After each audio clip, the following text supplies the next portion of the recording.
and some of my friends, even though I practiced Islam a lot and I even did Umrah. But I still do most of the sins that are forbidden in Islam, and I sometimes am lazy to do the prayer and the other subjects we have to do in Islam. I have read many books and about other religions and conspiracy theories and documentaries and such. I even have seen your own videos in YouTube, and there are many questions that go around my head about Allah and the Messenger and Muslims in general. And basically, the most important question is, you said in one of your debates or questions that Allah is the creator and He's uncreated. But I have realized, how can the uncreated exist? And if He exists, how can we notice Him? How can we see Him or hear Him or feel Him or know of His existence if He's uncreated in our own dimension or so? That's one of the questions. Brother Ahmed said that he is a born Muslim. He comes from Iraq. He read the Quran, he read the books, but he commits many sins. He believes, maybe sometimes he's agnostic, and he's lazy for praying. Brother, before I answer your main question, if you do sins and if you are lazy for praying, that does not make you a non-Muslim. As long as you believe that praying is fard, sometimes you miss, it's a sin. It's a major sin that you sometimes don't pray, but that doesn't make you a non-Muslim. If you say praying is not required, then you're doing kufr. But if sometimes you do sin, sometimes minor sin, sometimes major sin, it is haram, it's forbidden, but that does not throw you outside the fold of Islam. There are sometimes waswasa of the shaitan asking you, you're a Muslim, but this is wrong in Islam, this is wrong. And it does deviate the person's mind. At that time, maybe your iman may be low. But these things should not make you consider that you're non-Muslim. Regarding a question that I mentioned in my speech, and you're right, that Almighty God is the creator, but He Himself is uncreated. You asked the question, how can the uncreated, how can we see the uncreated, and how it's possible? Allah subhanahu wa ta'ala is Khaliq, is the creator. And by definition, He's uncreated. Because normally people say that when they try and prove in logic that everything has a creator, who created this table, the carpenter, from where he got, from the tree, who created the tree, so it goes back to Allah. So when many of the people try to convince an atheist, they try and say that everything has a creator, and then they get trapped when the atheist asks him who created Allah. So if you hear my tapes, I never go that way. I ask the atheist that how did you come to know about the universe? How did you come to know about the functioning of the stars, of the sun? And he says, and goes back, that the creator. So it's the vice versa. So if you know how to deal with logic, you don't trip over this problem with the atheist trap, the Muslims or the believers, by saying who created Allah. By definition, Allah is uncreated. And if you ask the question, who created Allah? If you have heard my tapes, I give the reply, that suppose a person comes and says that my brother John. Yeah, I know, I saw that, I heard that's funny, but I mean, how does he exist if he's uncreated? Not that is Allah. Automated. Yeah. That's the difference between you and Allah. How does he exist? Means he was existing. He doesn't have a beginning. You and I have a beginning, that's human being. So that's the difference between us and Allah. You can't say that Allah has to be like us. If Allah is like you and me, why should we worship Him? I see, but have you heard of the phenomenon, the Big Brother, used by various orders and political agendas to control the people and such by implementing it into multiple gods, and then later on it became a monotheistic religions all over the world to make it easier for the people to... Sorry, I've never heard of the religion Big Brother. It's not a religion, it's like a theory, an idea, basically. For example, what does it say? Yes? What does this idea say? What does it say? Is that when you have a big brother, it's easier for you to live life.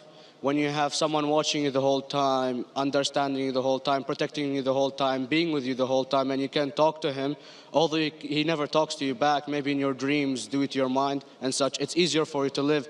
While a human who does not have a big brother, and is not easily controlled into doing so, and having complete freedom is a danger for the major ruling powers and such. So what does this say? I don't understand. Big brother may be the big brother may not be the. So what does it have to do with Islam and God? What does it have to do? Because basically Allah is watching the whole time. So He you want to knows. say that Allah is like a big brother? Indeed, you use him for your protection so you won't be scared. You know what I mean? See, this is the hypothesis. Hypothesis. If you have heard, how do I convince an atheist? If you have heard my answer, that you said that you're agnostic, you're atheist. Yeah. So first thing I do to an atheist is I congratulate him. What? I congratulate him. Have you heard my answer of atheist? Yeah, you congratulate them and stuff. But I haven't seen your debates with the atheist. I just saw your answers on some questions. Fine, so you haven't seen the answer of atheist. No, but I've seen your debate with David William Campbell. And that David William Campbell is not an atheist. Yeah, yeah. Now, when an atheist tells me he does not believe in God like your theory of Big Brother, Yeah.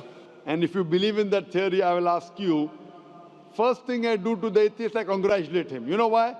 Yeah, because they think and they don't follow what their parent does and such stuff like that. No. I congratulate him because he is not doing blind belief. The other people are doing blind belief. He is a Christian because father is a Christian. He is a Hindu because father is a Hindu. Most of the Muslims are Muslim because father is a Muslim. He is thinking. He says there is no God. He has said the first part of the Islamic Shahada, La ilaha. The reason I congratulate him is because he has said the first part of the Islamic Shahada, Islamic Creed, La ilaha. The only thing I have to do is illallah, which I shall do inshallah. So if you have heard my answer, an atheist becomes an atheist because he believes in science, he believes in logic. Or I ask him that if an equipment is bought in front of him, which no one in the world has ever seen, and if the question is asked, that who will be the first person who will be able to tell you the mechanism of this new equipment? What is the answer? Of course, he's going to tell you the producer or the maker of this equipment. Creator, producer, maker. So when we ask him questions that how did this universe come into existence, he will talk about the Big Bang. This what we're going to talk is already mentioned in the Quran 1400 years ago in Surah Anbiya chapter number 21 verse number 30. Avalam yaral lazina kafaru anna samawati wal arda kanat ratkum fataknahuma. Do not the unbelievers see that the heavens and the earth were joined together and we clove them asunder. This what you came to know 50 years back is mentioned in the Quran 1400 years ago. Who could have mentioned that? Well, in various civilizations in like 2000 or 5000 BC, before Islam came or Christianity itself, there was various civilizations that are good in astronomy and they know more about our solar system than we do now, sadly. Brother, your knowledge of science is little, not in-depth. I do agree. There are certain things which were known as hypotheses. For example, we came to know, we were proved that the earth was spherical in 1577. I know that in 6th century BC, there were Pythagoreans who believed that the earth was spherical. But the same Pythagoreans who believed the earth was spherical also believed that the earth was the center of the universe, which is wrong. You show me one civilization which believes 100% what the Quran has mentioned. I challenge you. What you say, so do you mean to say there was a person who said, okay, this civilization, out of 100 things, these 2 things are right. Out of 100 things, these 5 things are right. Out of this 100, and picked and chose. Who can do that? No one besides the Creator. Even if you know that there were 10 different civilizations, hundreds of civilizations, there is not a single civilization that you know in the past which knew 100% of science what we know today. So where is your logic? Where is your theory? I do know that certain things were hypotheses, which were proved later on. But there is not a single civilization which knows everything what is mentioned in the Quran. So the answer goes back to the original question, who could have collected this in the Quran? Someone 1400 years back, could he do and say, okay, out of these 100 things, these 3 are right. Out of these 100 things, these 2 are right. Out of this, it's not possible. Mathematically, it's not possible. Well, you never gave the idea of extraterrestrials or so. I mean, knowledge is power. And Brother, I'm asking a simple question. We are not come here to have a debate. yeah. I'm asking you a question, point out a single civilization, you're asking something else. Yeah, We all are right. not here to discuss. You can come in the room and discuss. You ask a question, I'm giving you the answer. You gave about old civilization. I told you you're right. But out of 100 things, 98 they were wrong.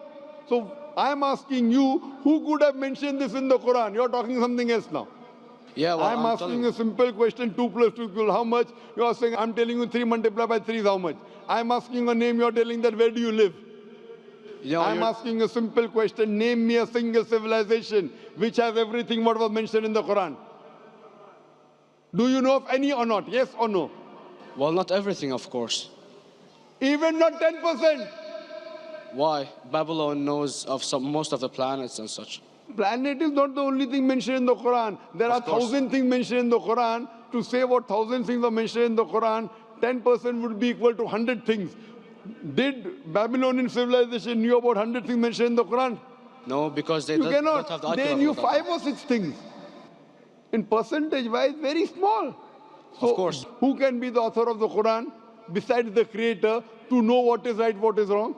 Today science has established the hypothesis mentioned by Babylonian so many centuries back is today proven. So these were hypotheses in the past, which out of them many have been rejected, some have been accepted. So to collect all which is 100% correct has to be from the creator and no one else. Hope that answers the question. Yeah.